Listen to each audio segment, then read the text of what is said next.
ഞാൻ ഈ അടുത്തിടെ കുടിച്ചു തുടങ്ങിയ ഒരു ജ്യൂസിൻ്റെ റെസിപ്പിയാണ് കേട്ടോ. ഇത് കുടിക്കുമ്പോൾ നല്ല ഹൈഡ്രേറ്റ് ആയിരിക്കുന്നുണ്ട് ബോഡി. ഈ കോമ്പിനേഷൻ എനിക്ക് വെറൈറ്റി ആയി തോന്നി. അപ്പോൾ ഒന്ന് ട്രൈ ചെയ്ത് നോക്കിയതാ. ബെനിഫിറ്റും ഉണ്ട്. അപ്പോൾ എന്തായാലും നിങ്ങളായിട്ട് ഷെയർ ചെയ്യാമെന്ന് തോന്നി. ഈ ജ്യൂസ് മാത്രം കുടിച്ചാൽ പോരാ, നമ്മുടെ ശരീരത്തിൻ്റെ വെയ്റ്റിനനുസരിച്ച് വെള്ളവും കൂടി കുടിക്കണേ. കൂടാതെ 1 മണിക്കൂർ വ്യായാമവും ചെയ്യണം. അതിൻ്റെ കൂടെ ഈ ജ്യൂസ് കുടിച്ചാൽ വണ്ണം കുറയാനും ഹൈഡ്രേറ്റ് ആയിരിക്കാനും സഹായിക്കും കേട്ടോ. അപ്പോൾ സമയം കളയാതെ വീഡിയോയിലേക്ക് പോകാം. ഇതിനാവശ്യമായ സാധനങ്ങൾ: മല്ലിയില വേണം, കുക്കുംബർ വേണം, ഇഞ്ചി, ഗ്രീൻ ആപ്പിൾ, സെല്ലറി. ഇതെല്ലാം കൂടി നന്നായി കഴുകിയെടുക്കുന്നുണ്ട്. ഇതൊക്കെയാണ് ആവശ്യമായ സാധനങ്ങൾ.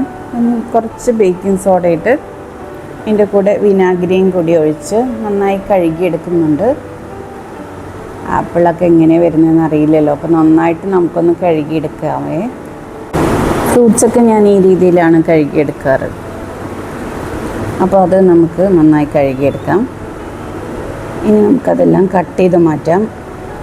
കുക്കുംബറെല്ലാം നമുക്ക് പീൽ ചെയ്തെടുക്കുന്നുണ്ട്. പീൽ ചെയ്യാതെ എടുക്കാം, നന്നായിട്ട് കഴുകിയെടുത്തതുകൊണ്ട്.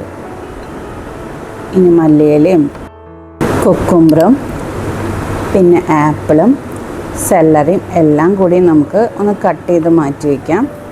ഇതിൻ്റെ കൂടെ ചെറുനാരങ്ങ ഉണ്ടെങ്കിൽ അതും ചേർക്കാം കേട്ടോ, അതും നല്ലതാണ്. എൻ്റെ കയ്യിൽ കഴിഞ്ഞിരിക്കുകയായിരുന്നു. അപ്പോൾ ഇതെല്ലാം കൂടി അരിഞ്ഞെടുത്ത് നമുക്ക് മിക്സിയിൽ അടിച്ചെടുക്കണം. നിങ്ങൾക്ക് ഈ വീഡിയോ ഇഷ്ടമാവുകയാണെങ്കിൽ ഒന്ന് ലൈക്ക് ചെയ്യണേ. അപ്പോൾ നമുക്കിതെല്ലാം അരിഞ്ഞെടുക്കാം. സെല്ലറി ഉപയോഗിക്കുന്നത് വളരെ നല്ലതാണ്. ശരീരത്തിന് ഹൈഡ്രേറ്റ് ആയിട്ട് ഇരിക്കാൻ, ജലാംശം നിലനിർത്താൻ ശരീരത്തിന് വളരെയധികം സഹായിക്കും. വിറ്റാമിൻ കെയും സിയും പൊട്ടാസ്യമൊക്കെ വളരെയധികം ഉണ്ട്. ആൻറ്റി ഓക്സിഡൻറ്റും ഉള്ളതിനാൽ ശരീരകോശങ്ങളെ സംരക്ഷിക്കാനും ഇത് നല്ലതാണ്. നമ്മുടെ ശരീരം ഹൈഡ്രേറ്റ് ആയിരിക്കും. പ്രത്യേകിച്ച് നമ്മളിൽ കുക്കുംബർ ചേർക്കുന്നുണ്ട്. അതുകൊണ്ട് തന്നെ നമുക്ക് നല്ല ബോഡിയൊക്കെ നല്ല ഹൈഡ്രേറ്റ് ആയിട്ട് ഇരിക്കാനും ഇത് സഹായിക്കുന്നുണ്ട്. പിന്നെ ഇഞ്ചി വയറിനൊക്കെ നല്ലതാണല്ലോ. പിന്നെ ആപ്പിളൊന്നും പറയണ്ടല്ലോ അതിൻ്റെ ഗുണങ്ങളൊന്നും. അപ്പോൾ ഇതെല്ലാം നമ്മൾ അടിച്ചെടുക്കുന്നുണ്ട്. അടിച്ച ശേഷം ഒരു പാത്രത്തിലേക്ക് മാറ്റി നമുക്ക് ചില്ലായിട്ട് ഇത് സെർവ് ചെയ്യാം. തണുപ്പിച്ചെടുത്താലാട്ടോ ഇതിൻ്റെ ടേസ്റ്റ് കിട്ടുക.